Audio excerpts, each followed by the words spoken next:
In 1983, an infamous bank robbery in Melbourne was foiled when police arrived in what looked like an ordinary family sedan. The criminals couldn't believe they were outrun by what appeared to be a standard Australian car. That's because they had no idea about the special fleet of modified vehicles Australian police departments were secretly using throughout the 80s. Number 1. Holden's secret police weapon. When criminals spotted a Holden Gemini in their rearview mirror in the early 1980s, they'd often dismiss it as just another economy car. Exactly what the police wanted them to think. The Holden Gemini series, spanning from TX through TG models between 1975 and 1985, had established itself as Australia's quintessential economy car. These humble vehicles populated driveways across the country, beloved by families for their affordability and young drivers for their fuel efficiency during a period when petrol prices were causing considerable anxiety.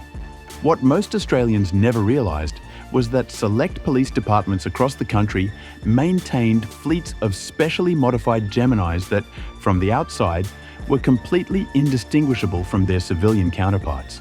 These inconspicuous vehicles were automotive wolves in sheep's clothing, designed specifically to blend into urban environments while packing surprising capabilities under their unassuming exteriors. The police spec Geminis received comprehensive mechanical upgrades that transformed their performance. Engineers installed upgraded suspension systems with stiffer springs and performance-tuned dampers, reinforced critical chassis components to handle the rigors of pursuit driving, and fitted specialized braking systems that provided stopping power far superior to their civilian counterparts. These modifications allowed the police Geminis to navigate city streets at pursuit speeds while maintaining control that would have been impossible in the standard models. The most dramatic transformation, however, was hidden under the hood. While standard Geminis featured modest 1.6-litre engines producing around 80 horsepower, the police versions received specially tuned 2-litre units that delivered nearly 40% more power. This power boost, combined with the chassis upgrades, created pursuit vehicles that could accelerate and handle in ways that completely defied their economy car appearance.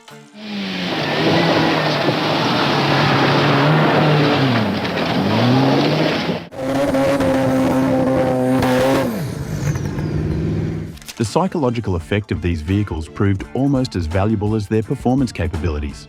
Officers frequently reported that suspects would surrender in utter disbelief when realizing they'd been outrun by what appeared to be nothing more than a basic family car. This element of surprise became a tactical advantage that police departments valued enormously. Number 2. Japan's unexpected contribution to Australian law enforcement.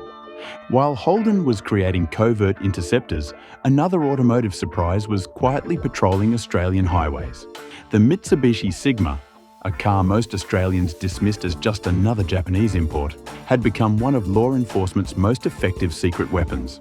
The Sigma series arrived in Australia between 1980 and 1987 during the first major wave of Japanese vehicles challenging Australia's traditional car makers. These unassuming sedans might have seemed like unlikely candidates for police work in a country that prided itself on rugged domestic vehicles.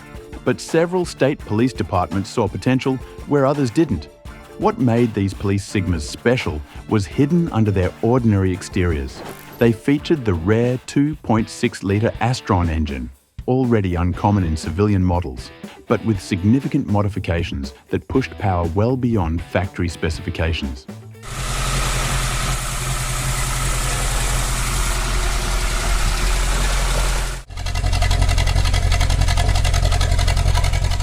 Engineers developed heavy-duty cooling systems specifically designed to handle Australia's punishing climate, ensuring these vehicles could maintain pursuit speeds even during scorching summer patrols.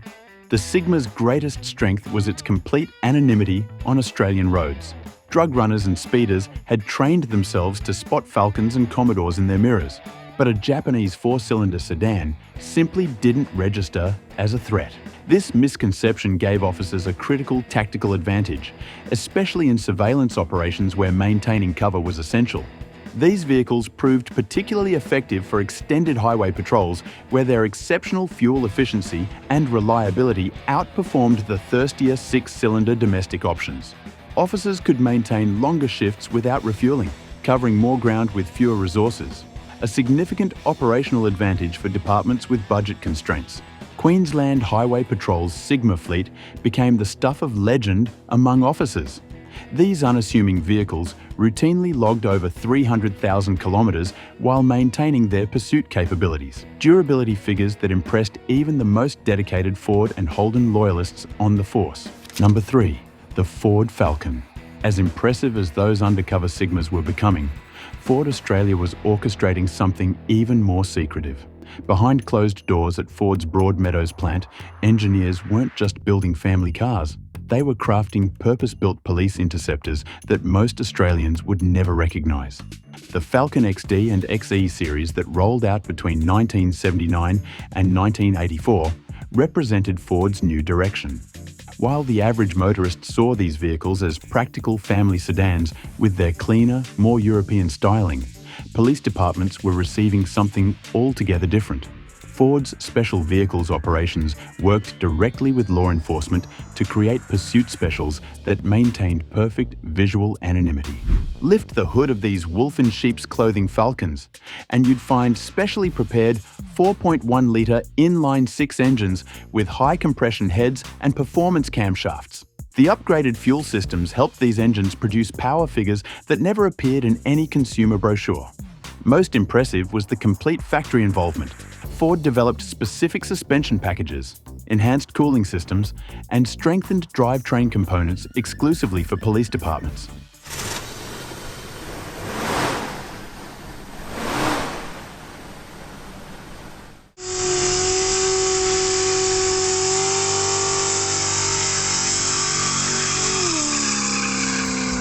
These weren't aftermarket modifications.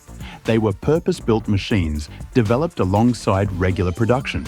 An officer from the New South Wales Highway Patrol later recalled, "We could be sitting in traffic and nobody would give us a second look until the lights came on, and that modified 6-cylinder would leave them standing." The police XDs and XEs found their natural habitat on Australia's vast highway networks. Their combination of high-speed stability and completely ordinary appearance made them devastatingly effective for traffic enforcement. Many a speeding driver mistook the unmarked Falcon in their mirror for just another family sedan, until it was too late. Number 4. Australia's first true police supercar. Those stealth Falcons may have ruled the highways through the early 80s, but they would soon meet their match from Holden. In 1985, the New South Wales Highway Patrol debuted something that would transform law enforcement forever. A genuine homologation special built primarily for racing that found an unexpected second career in police work. The Holden VK Commodore SS Group A was already a legend among enthusiasts before it ever wore a badge. Developed under the guidance of racing driver Peter Brock through his HDT Special Vehicles division, the Blue Meanie, as it became known for its distinct Formula Blue paint, was Australia's answer to European touring car specials. With only 500 civilian units produced to satisfy racing regulations, most Australians never even saw one on public roads. What made the police version truly revolutionary wasn't just its rarity, it was the complete departure from the undercover approach that defined previous pursuit vehicles. These Group A's proudly wore their police livery over the iconic blue paintwork, creating an intimidating visual statement that served as both enforcement tool and psychological deterrent. Under the hood lurked a race-derived 4.9-litre V8 producing over 260 horsepower, nearly double what standard patrol cars offered.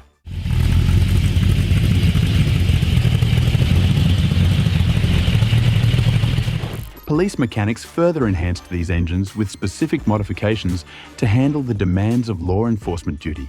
The electrical systems received significant upgrades to power lights, radios, and early computer equipment without compromising performance. On rural highways, where pursuit distances often stretched across many kilometres, the Group A's performance advantages proved decisive. With 0 to 100 kilometres per hour acceleration in under 7 seconds and the ability to maintain speeds over 200 kilometres per hour, these vehicles could intercept offenders that would have easily outrun conventional patrol cars. Former NS Dollars Highway Patrol Officer Jim Richards recalled, "The first time we deployed the Group A, we clocked a modified Tirana travelling at 180 kilometres per hour. The driver actually pulled over immediately when he spotted us in the rear view. He knew there was no point trying to outrun what we were driving. Number 5. The Chrysler Valiant Charger. Ford and Holden might have dominated Australia's police car conversation, but there was a third force that sent shivers down criminals' spines throughout the 1970s. With its distinctive coupe styling hiding a monster Hemi 6 engine, the Valiant Charger RT patrol cars went largely unnoticed by the public, but became the stuff of nightmares for anyone who ever saw one lighting up in their rearview mirror. The Chrysler Valiant Charger RT arrived on Australian shores in 1971 as the local subsidiary's answer to American muscle cars. Unlike its American cousins that relied on massive V8s, the Australian Charger's secret weapon was the locally developed Hemi 6 engine, which proved that sometimes less cylinders didn't mean less performance. While civilian Chargers were already impressive machines, the police versions took things to another level entirely. Several Australian states maintained small fleets of these two-door muscle machines for specialised pursuit work. What made them particularly effective was the E49 package, the most potent version of the Hemi 6, producing a remarkable 302 horsepower. This power figure might seem modest by today's standards, but in the early 1970s, it made the Charger one of Australia's quickest production cars, capable of outrunning virtually anything on the road. The South Australian Police Force became particularly associated with these cars, deploying them primarily along rural highways where their high-speed stability and fierce acceleration made them formidable interceptors. Former SA Highway Patrol officer Michael Jennings recalled, "The sound alone was enough to end most pursuits. Once suspects heard that Hemi coming up behind them, most knew the game was over."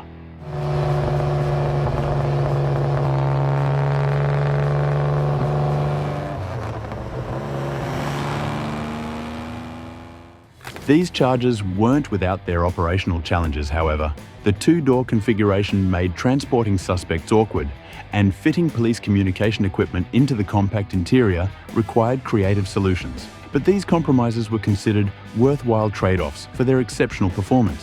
What you've just seen is the untold story of Australia's police fleet during the 1980s, a remarkable era when law enforcement quietly deployed specialised vehicles that blended into everyday traffic. These weren't just standard patrol cars with lights slapped on.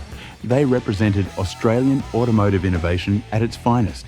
Each vehicle, from the humble Holden Gemini to the powerhouse Valiant Charger, embodied a perfect fusion of practicality and performance engineering. The genius behind these police specials was their dual identity. To the casual observer, they were ordinary Australian cars, but beneath their unassuming exteriors lurked purpose-built pursuit machines. This strategy gave officers a tactical advantage that traditional marked police vehicles simply couldn't match. These vehicles didn't just enforce the law, they redefined what police mobility could be in Australia's unique conditions. If this glimpse into Australia's automotive police heritage caught your interest, hit subscribe for more explorations of overlooked classics that shaped our motoring culture. Until next time, enthusiasts, keep an eye on your rearview mirror. That ordinary-looking car behind you might have an extraordinary history.